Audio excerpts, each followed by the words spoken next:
सोचिए, एक ऐसा शहर जो सोने का बना हो, जिसे खुद देवताओं ने बसाया हो, क्या वो वाकई समुद्र में समा सकता है? आज हम कृष्ण के उसी खोए हुए शहर द्वारिका की खोज पर निकलेंगे और ये जानने की कोशिश करेंगे कि इसमें मिथक कितना है और हकीकत कितनी। सदियों से ना ये सवाल इतिहासकारों और भक्तों दोनों के मन में घूमता रहा है कि क्या द्वारका सिर्फ एक पौराणिक कहानी है या फिर समुद्र की गहराइयों में दबी हुई कोई भूली बिसरी सच्चाई। चलिए साथ मिलकर इस रहस्य से पर्दा उठाते हैं, देखते हैं कि हमें क्या मिलता है। तो हमारी कहानी की शुरुआत होती है एक डूबे हुए साम्राज्य से। एक ऐसा शहर जिसे बसाने वाले थे खुद भगवान कृष्ण।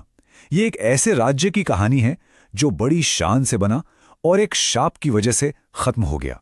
कृष्ण का जीवन, जिनका जन्म ही एक जेल में हुआ, शुरू से ही मुश्किलों भरा था। अपनी प्रजा को अत्याचारी राजाओं के लगातार हमलों से बचाने के लिए उन्होंने एक बहुत बड़ा फैसला लिया।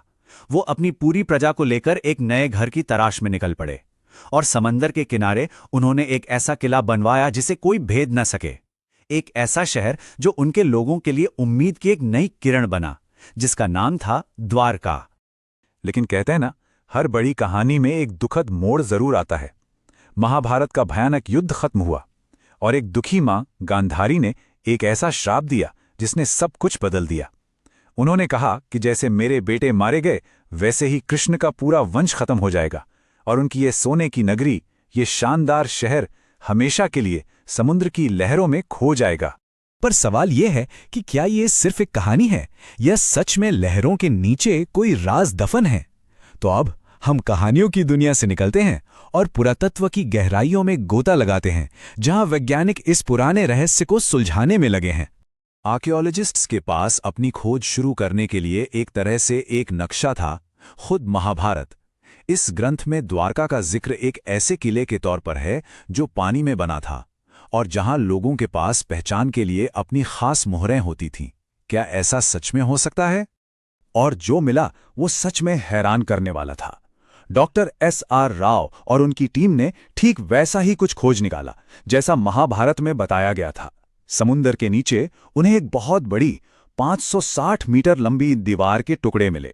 और सिर्फ इतना ही नहीं, जो बात सबसे ज्यादा चौंकाने वाली थी वो ये कि उन्हें वहां से प्राचीन मोहरें भी मिलीं, बिल्कुल वैसी ही जैसी कहानी में बताई गई थीं।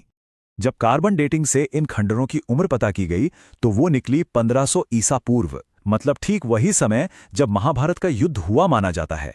ये एक ऐसा इत्तेफाक था जिसने मिथक और इतिहास के बीच की लकीर को और भी धुंधला कर दिया।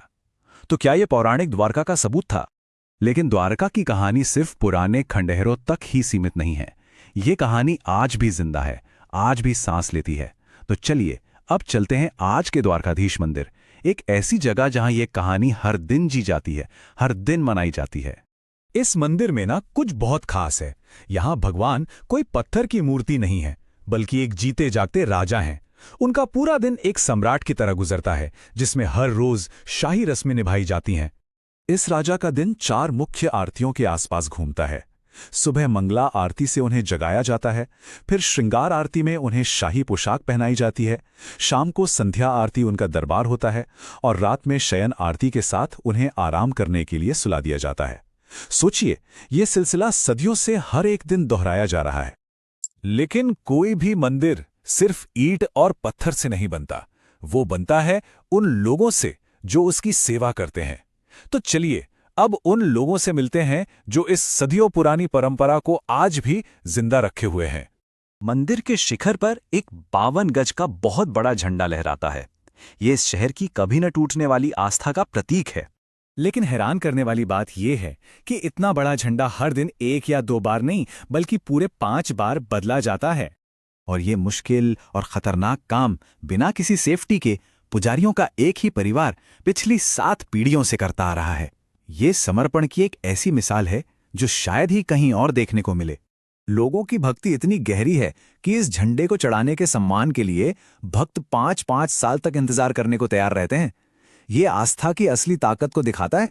अब हम उस पल की ओर बढ़ते हैं जब द्वारका की आस्था अपने चरम पर होती है। जन्माष्टमी का त्योहार, जब कृष्ण का जन्मदिन मनाया जाता है और पूरा शहर एक बड़े उत्सव में बदल जाता है। बस कल्पना कीजिए, 1.5 लाख से भी ज्यादा लोग इस छोटे से शहर में जमा होते हैं और सबका मकसद सिर्फ एक होता है, अपने राजा का जन्मदिन मनाना। उस वक्त हवा में एक अलग ही ऊर्जा होती है और पूरा शहर जैसे जी उठता है। इस जश्न का एक खास हिस्सा है पंचामृत अभिषेक। ये एक बहुत ही सुंदर और दुर्लभ रस्म है जो साल में सिर्फ 2 बार होती है। इसमें भगवान को 5 पवित्र अमृत, दूध, घी, दही, शहद और चीनी से नहलाया जाता है। ये शुद्धि और एक नई शुरुआत का प्रतीक है। और फिर आधी रात को जैसे ही घड़ी में 12 बजते हैं, वो जादुई पल आता है जिस क्षण कृष्ण का जन्म हुआ माना जाता है। पूरा शहर जश्न के शोर में डूब जाता है। हर तरफ संगीत, नाच गाना और प्रार्थनाएं गूंज उठती हैं। और उस एक पल के लिए कहानी एक जीती जागती, सांस लेती हुई हकीकत बन जाती है। तो क्या द्वारका का असली खजाना समंदर के नीचे दबे खंडहरों में है या फिर यहाँ के लोगों के दिलों में?